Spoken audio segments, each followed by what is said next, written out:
Hello बच्चों, तो आज हम क्लास 9th की मैथ्स की बुक करने वाले हैं जिसमें हम एक्सरसाइज 2.1 स्टार्ट करेंगे। 2.1 करने वाले हैं। तो पहले क्वेश्चन नंबर 1 पढ़ते हैं। Which of the following expressions are polynomial in one variable and which are not? State reason for your answer. तो बच्चों पहले ये समझ लेते हैं कि पॉलिनॉमियल क्या होते हैं। पॉलिनॉमियल वो टर्म्स होते हैं जिसमें जो वेरिएबल होता है वो अंडर रूट में ना हो, ना ही वो अपॉन में हो। मीन्स पी अपॉन क्यू के फॉर्म में नहीं होना चाहिए। वो सिंपल एक लीनियर फॉर्म में हो सकता है, क्वाड्रेटिक फॉर्म में हो सकता है, क्यूबिक फॉर्म में हो सकता है और उससे भी ज़्यादा पावर की फॉर्म में हो सकता है, लेकिन वो अंडर रूट की टर्म्स में नहीं आ सकता और एक अपॉन के टर्म्स में नहीं आ सकता। तो हम इसका पहले क्वेश्चन नंबर फर्स्ट देखते हैं। ठीक है, तो हम ये लिखना शुरू करते हैं। एक्सरसाइज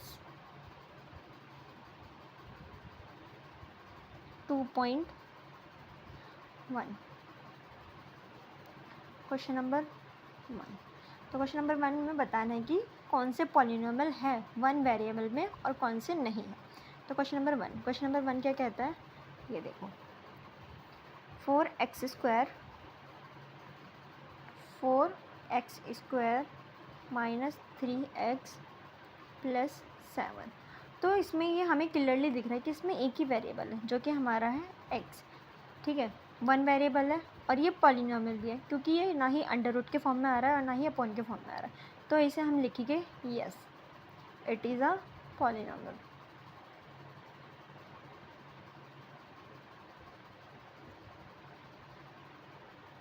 अब क्वेश्चन नंबर 2 में क्या लिखा है, y square plus under root y square plus under root 2।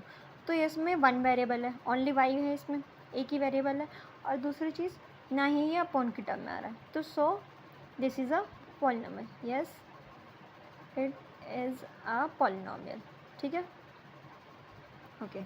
Next question, third question क्या कहता है, 3√2 प्लस t√2। ओके, इस क्वेश्चन को हम लिख लेते हैं 3√t प्लस t√2।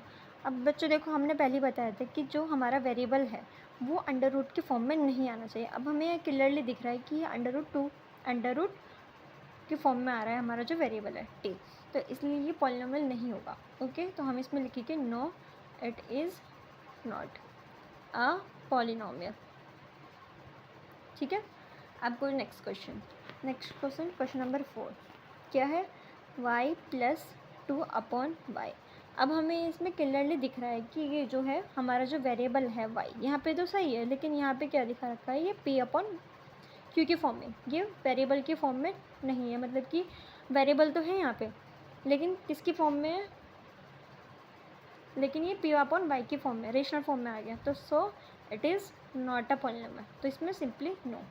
ओके, हमारे पास क्वेश्चन नंबर 5 क्या वो बोल रहा है, इसका x की पावर 10 प्लस y की पावर 3 प्लस t की पावर 50।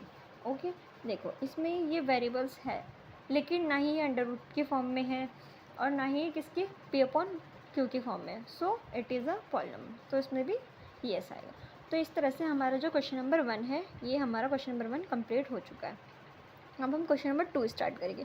क्वेश्चन नंबर 2 ये कहता है, right the coefficients of x square in each of the following. Okay, तो हमारे पास जो एक्स स्क्वायर पॉलिनॉमियल गिवन है इन क्वेश्चंस में, तो हमें उसको क्या बताना है, कोफिशिएंट। अच्छा, हम इनके क्वेश्चन लिख लेते हैं। पहले क्वेश्चन क्या दिया है, क्वेश्चन नंबर 2 करते हैं। ओके, फर्स्ट क्वेश्चन नंबर 2 का फर्स्ट पार्ट क्या है, 2 plus x square plus x. तो इसमें क्या था, हमें बताना था कि जो एक्स स्क्वायर है उसकी क्या लिखना है हमें, कोफिशिएंट्स। तो ये कोफिशिएंट्स क्या होते हैं, जो भी हमारा वेरिएबल है उसके साथ जो मल्टीप्लाई में जो कांस्टेंट टर्म्स होती है ना, उन्हें बोलते हैं कांस्टेंट टर्म्स। यहाँ पे 1 मल्टीप्लाई में है इसके साथ, तो हमारे पास यहाँ पे क्या आ जाएगा, 1 is the coefficient x square का। क्वेश्चन नंबर 2 में क्या है,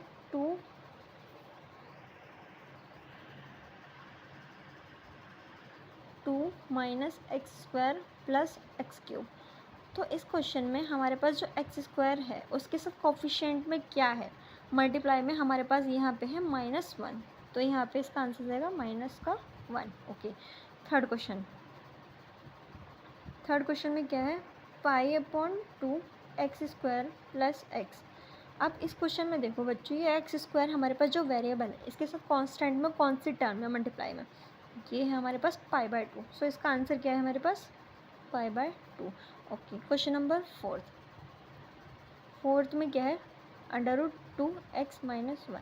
अब इसमें जो है कांस्टेंट टर्म्स, एक्स स्क्वायर तो इसमें है ही नहीं है, तो इसके जगह एक्स स्क्वायर नहीं है तो ना उसका कांस्टेंट होगा कुछ, तो इसमें हमारे पास सिंपली आंसर आएगा 0। ओके बच्चों, अभी हमारे पास 2 क्वेश्चन हो चुके हैं। अब हम क्वेश्चन नंबर 3 पे आते हैं। क्वेश्चन नंबर 3 में क्या लिखा है, give 1 example each of a binomial of degree 35। मतलब हमें क्या देना है, एक एग्जाम्पल देना है बायनॉमियल का जिसकी डिग्री क्या होनी चाहिए 35। सो पहले हम एक बायनॉमियल बनाते हैं। बायनॉमियल बेसिकली क्या होता है, जिसमें 2 वेरिएबल्स हो। ओके, एक ऐसा पॉलिनॉमियल जिसमें कि 2 वेरिएबल हो। ठीक है, तो हम पहले इसको बना लेते हैं। एक वेरिएबल, क्वेश्चन नंबर 3। ओके, तो हम कोई भी 2 वेरिएबल का एक टर्म बना लेते हैं, जैसे कि हमने बनाया x + y + 3। ठीक है, लेकिन अब ये बायनॉमियल तो हो गया क्योंकि इसमें 2 वेरिएबल आ रहे हैं, लेकिन अब इसमें क्या बोला, डिग्री 35। अब क्या होती है डिग्री किसी भी वेरिएबल की वो पावर होती है जो कि हाईएस्ट होती है। जैसे कि फॉर एग्जांपल हम यहाँ समझते हैं एक बार कि x² + y³ + z। अब इसमें x y z तीनों हमारे पास क्या है, वेरिएबल है, लेकिन जो हाईएस्ट डिग्री किसकी है, y की, और वो कितनी है 3, हाईएस्ट पावर। तो जो हाईएस्ट पावर होते हैं ना उसको हम क्या बोलते हैं, ये हमारी हो गई डिग्री। तो अगेन हम अपने क्वेश्चन पर आ जाते हैं, क्वेश्चन नंबर 3 पर, कि हमने एक बायनॉमियल बना लिया लेकिन इसकी डिग्री कितनी होनी चाहिए 35, मतलब हाईएस्ट पावर कितनी होनी चाहिए 35। तो हमें एग्जाम्पल बना देना है, तो हम x की पावर 35 लिख देते हैं। अब आप y की पावर कुछ भी लिख सकते हैं, मान लिया हमने लिख लिया 2, लेकिन हाईएस्ट पावर कितनी है 35। सो इसकी डिग्री कितनी हो गई 35। तो ये हमारा एक एग्जाम्पल हो गया, तो इसका आंसर ये हुआ। आप अपनी साइड से भी कोई एक एग्जाम्पल दे सकते हैं। ओके, इसी में सेकंड पार्ट एक दिया गया है, एंड ऑफ अ, एक हमें एक और एग्जाम्पल देना जिसमें एक मोनोमियल बनाना है ऑफ डिग्री 100। मोनोमियल मतलब कि जिसमें सिर्फ एक वेरिएबल हो, एक वेरिएबल का बनाना है। ओके, हम बना देते हैं, इसी का सेकंड पार्ट लिख लेते हैं यहाँ पे, क्वेश्चन नंबर 3 का सेकंड पार्ट। ओके, मोनोमियल बनाना है, मोनोमियल बनाना है तो हम लिख लेते हैं x + 3 लिख लिया हमने, लेकिन मोनोमियल डिग्री कितनी होनी चाहिए इसकी 100। ओके, हमने 100 की डिग्री दे दी, हाईएस्ट पावर। ओके, तो ये हमारे पास हो गया इसका आंसर। ओके, अब हम आ जाते हैं क्वेश्चन नंबर 4 पे। अगर आपको कुछ भी डाउट हो तो आप कमेंट सेक्शन में पूछ सकते हैं। Okay, question number 4, right the degree of the each of the following polynomial. तो मैंने आपको बच्चों समझा ही दिया है कि डिग्री क्या होती है, हाईएस्ट पावर होती है, कि कोई भी हमें जो टर्म दी हुई है उसमें जो हाईएस्ट पावर होती है किसी भी वेरिएबल की, तो वो डिग्री होती है। ओके, तो हमें समझते हैं। क्वेश्चन नंबर फोर्थ का फर्स्ट क्वेश्चन क्या है, 5x³ + 4x² + 7x। अब इसमें देखो ये तीनों वेरिएबल टर्म्स दी गई है। ठीक है, अब इसमें जो हाईएस्ट डिग्री देखो, हाईएस्ट पावर तो वही डिग्री होती है। हाईएस्ट पावर 3 है, x की पावर 3, तो यहाँ पे ये 3 ही हमारी क्या हो गई, डिग्री। 3 क्या हो गई हमारी बच्चों, डिग्री हो गई। Okay, second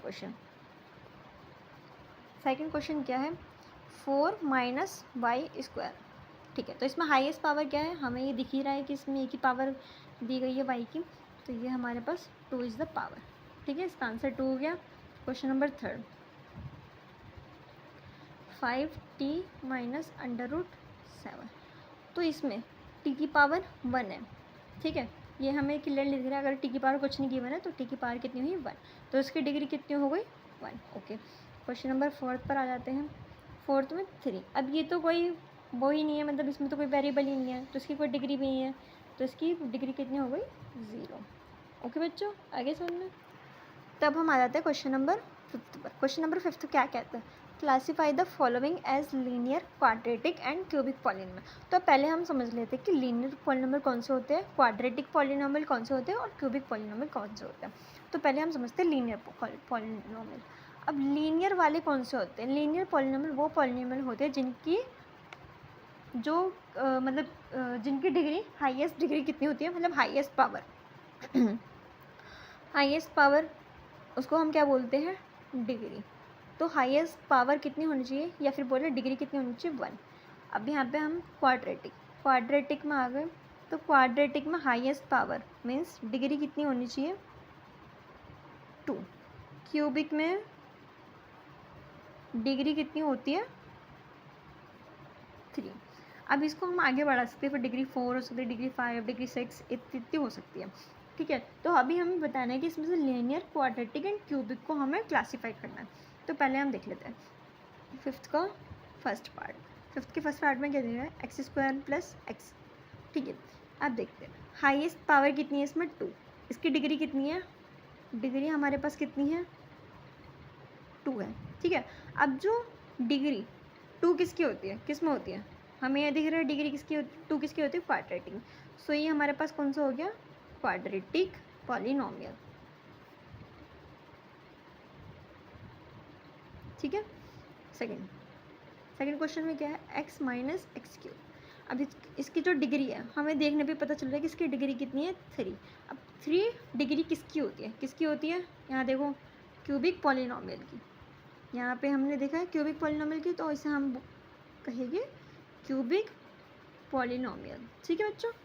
okay, third part y plus y square plus 4, highest degree यहाँ पे 2 है, तो इसे हम बोलेंगे क्वाड्रेटिक, ठीक है। Question number 4, 1 plus x, x की जो हाईएस्ट पावर है यहाँ पे 1 है, तो इसको हम बोलेंगे लीनियर, क्योंकि इसकी डिग्री कितनी है 1, ओके। फिफ्थ 3t, अब यहाँ 3t, t की पावर कितनी है 1, तो इसको भी हम क्या बोलेंगे लीनियर, ओके। अब ये क्वेश्चन नंबर 6 जो कि हमारे पास r² एंड क्वेश्चन नंबर 7 जो कि हमारे पास 7x³। तो बच्चों ये आपका हो गया होमवर्क, इसको आपको कमेंट में बताना है कि इनके ये कौन से पॉलिनोमियल होगी, क्वाड्रेटिक, लीनियर या फिर cubic polynomial. Okay, thank you बच्चों। अगर कुछ भी समझना है तो कमेंट्स में बता देना, मैं इसकी एक और वीडियो अपलोड कर दूँगी। Thank you, bye bye.